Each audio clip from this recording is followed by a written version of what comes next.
Would you like to learn how to increase leads and build your revenue by creating an effective organic marketing strategy? We will look at the basics of what makes a good organic marketing plan, and how to put that plan into action. I think you will find this information relevant and helpful to the growth of your business. What is organic marketing? Let's first take a quick look at what organic marketing is and what it is not. Organic marketing is an array of marketing disciplines that create a cohesive and comprehensive approach to inbound marketing. It is using the online search and traffic habits of potential clients to reach them by creating high-quality and high-visibility content for them to consume. Good organic marketing also utilizes the disciplines of user experience, UX, design, and funnel optimization to convert organic traffic into purchases. Now, organic marketing is not sitting and waiting for your business to grow. It is planned intentional growth. It is also a lot of work. It is a lot easier to pay for advertising than to create and implement a good organic marketing strategy, but organic marketing is far more effective at long-term sustainable growth. To learn more about what organic marketing is, read What is Organic Marketing? On CairnTech.com. Defining the strategy step by step. Like any good marketing strategy, organic marketing has some important steps. I will go through them one by one and define each step to help you understand and build an effective organic marketing plan.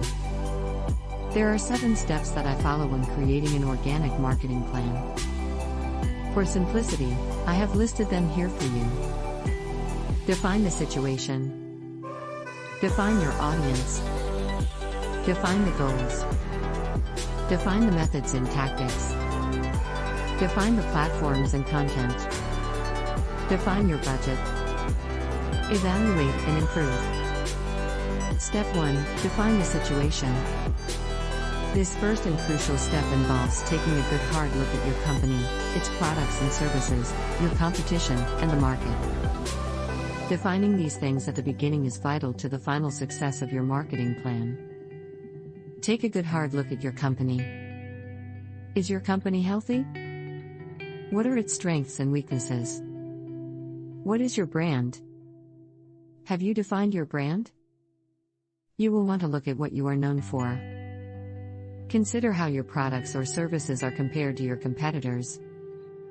Are your products or services superior? What are your competitors doing differently? Just because it is different does not mean that it is better. Finally, consider the market. Is the market saturated or open? What is your share of the market? Who are the market leaders? Answering these questions will give you a good idea of the situation you will be launching your marketing plan into. When it comes to organic digital marketing, it is easy to answer most of these questions. Searching Google and doing some research will get you a good handle on the situation. Step 2. Define your audience. Understanding your target audience is a key aspect of creating a good organic marketing plan. Is your focus business to business, B2B, or business to consumer, B2C? If you are a B2B company, you should ask the following questions. What type of business are you trying to reach? What is the job title of the ideal contact? What is the size of the business? Where is the business located? What are they missing that you provide? How will you know if they are missing it? If your company operates in the B2C world, you should ask these questions. What is the demographic of my ideal customer? For example, consider age, sex, location, income, marital status. What are their interests, hobbies, and commonalities?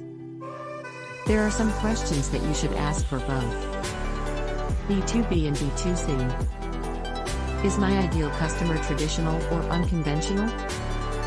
Conservative or aggressive? Leader or follower? Introverted or extroverted? Are they motivated by fear, greed, or vanity? We will talk about this more a little later. How often do they buy? And how much do they buy? If you can answer these questions, you will be able to create a sound foundation for your marketing strategy.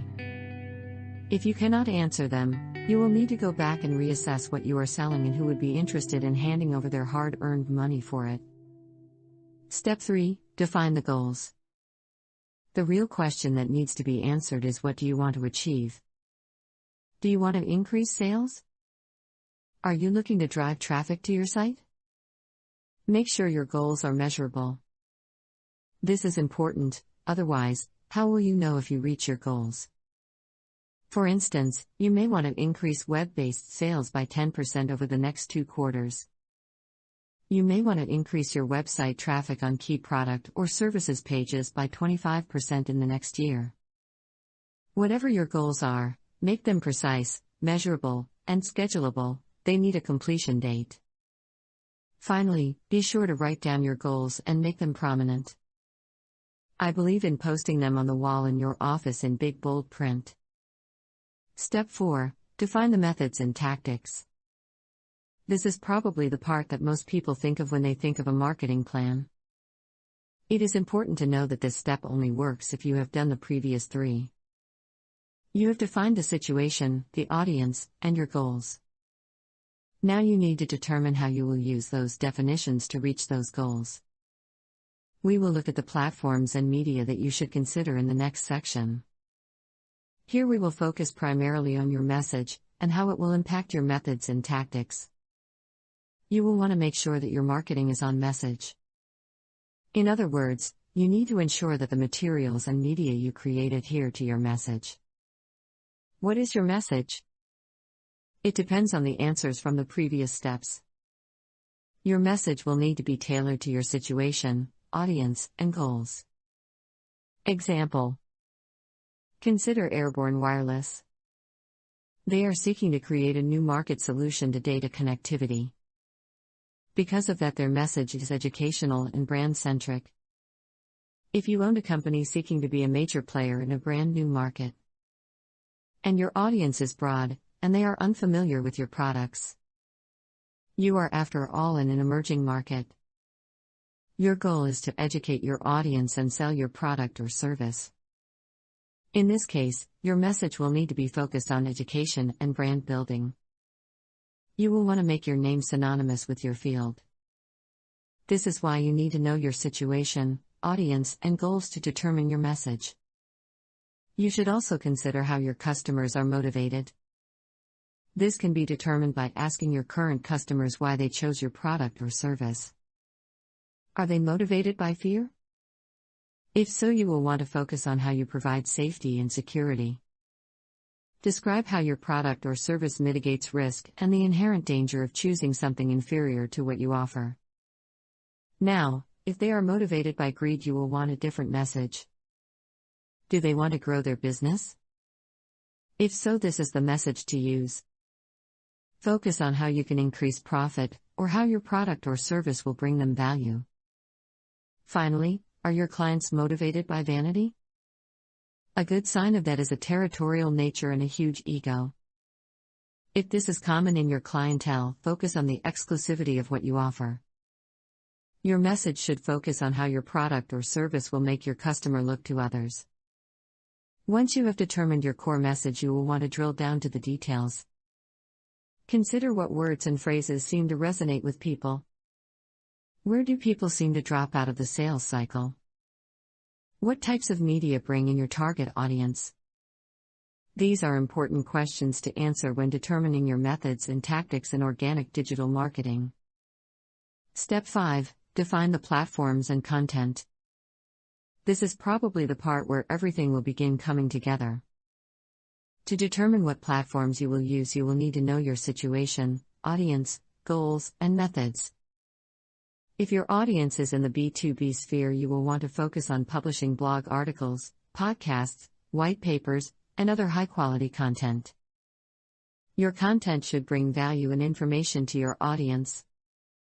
To a large degree, the audience will determine the content, and the content will determine the platform. Platforms include your website, social media channels, like Facebook, Twitter, and Instagram, email marketing, public relations marketing, etc. You will want to be able to answer the questions, what do I want to say, and who do I want to say it to? Once you know that, you can ask, where do these people go for this type of information? The answers to these questions will be the foundation of your content and platform usage. Step 6. Define your budget. When determining how much you are willing to spend, you first need to ask a very important question. How much of my projected sales gain from the marketing plan should I spend on it? This is probably where most marketing plans die. If your goal was a 10% increase in sales and you spent a tenth of that additional revenue on your marketing plan, would that still bring a profit? Determining your organic marketing budget is not easy. But it is a vital part of making your plan profitable. After all, that is that goal. Fortunately, organic marketing primarily takes time, not money. This can help if you need to run your marketing plan on a lean budget. Step 7. Evaluate and improve. The last thing you need to do is evaluate the results and simply do it all over again. You will need to be constantly reassessing your organic marketing plan. The situation, audience, and goals will be constantly changing. Your marketing plan will need to change to adapt to this flux. You should reevaluate your organic marketing strategy at least every quarter. I recommend making this reassessment a regular part of your business calendar. It is also smart to make your goal completion schedule coincide with your revaluation. This may seem obvious, but I have seen it done otherwise, so I feel it should be said. Lastly, organic marketing takes time. If you are not seeing a rise in revenue in the first couple weeks, do not be alarmed. It may take a year or two to build. But when you are done, if you have planned, analyzed, and been careful in how you build, you will be in possession of an organic marketing behemoth. Doesn't that sound wonderful? Putting it all together. There are a lot of questions to answer in order to put together a good organic marketing plan. I think it would help to go through an example to help create a good idea of what you will want to be considering and working toward. Example. The situation: you are a local craft and hobby store trying to reach customers online. You are in a town of around 50,000. Your primary customers are local residents. You have a website, but you have not done much online marketing. The audience: your audience is young, crafty, technology savvy, and middle class. You know that a large segment of your clients are young stay-at-home moms. You decide to market to this audience. You know they are looking for homemade children's room decoration ideas. Your goal is to increase traffic to your website by 50% in the next 6 months and to increase monthly sales by 15% over the same time period. The methods and tactics: you know that a lot of your clients look for idea online. So you determine to reach people where they are. You will show them all the amazing and creative things they can make with what you sell. You also want to reach people in all steps of the project and buying cycle. This means that you will want to have content for the project conception, idea gathering, planning, purchasing, and creating. The platforms and content: because of all this information, your content should be step-by-step instructions with visual guides and images on how to create a wide variety of decorations for children's rooms. This means that your platform would need to be both visual and instructional. Based on all this, I would recommend creating social profiles on Pinterest, Instagram, a YouTube channel, and a blog. You will then want to create a wide variety of kids' room decoration ideas. These should be posted widely and often on your social platforms. You will also want to link each post to instructions on each idea. The instructions should include written instructions on your blog and how-to videos on YouTube. On each of these content pieces, you should include a link to your site and a short message about getting their craft supplies from your business. The budget: the average lifetime value of a customer is $450. You know that the average purchase is $35. The business makes 20% profit on all sales. Most returning customers buy once a month. Your current monthly sales are $16,000 with a slight increase when seasons change. A steady increase in sales over 6 months to a 15% increase by month 6 would mean a total sales increase of $8,400 over the 6 months and a total lifetime value of around $30,900. Spending $3,000 on the 6-month organic marketing campaign would see a return on investment of 106%. The advantage of organic marketing is that it keeps working even after the campaign has ended. This means that the ROI would actually be higher.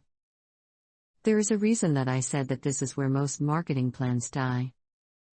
The evaluation and improvement. Each month you will want to check to make sure you are on track to meet your goals. You will want to look at your monthly sales increase. Consider how-to videos and blog posts performed well. Tailor the continuing organic marketing efforts to keep seeing the best results. Of course, there is a lot more that needs to be considered, but this is a simple example of how all of these things work together. I would recommend having no less than 1 page for each step of the organic marketing plan if you are a small business. The larger your business, the more planning that you should do. If you do not think through all the details, you will miss something that will cost you. Conclusion: creating an effective organic marketing strategy takes time and effort. However, it produces better results than simply trying whatever seems right. In marketing, shooting from the hip can get you in trouble. By following the 7 basic steps, you can craft a marketing plan that will be effective. You begin by defining your situation, audience, goals, methods and tactics, platforms and content, and your budget. Once you begin seeing results from your marketing efforts, you can implement the last step, which is evaluate and improve. Marketing may not be easy, but knowing what you are doing is the first step to doing it right. So create your organic marketing plan and start growing your business.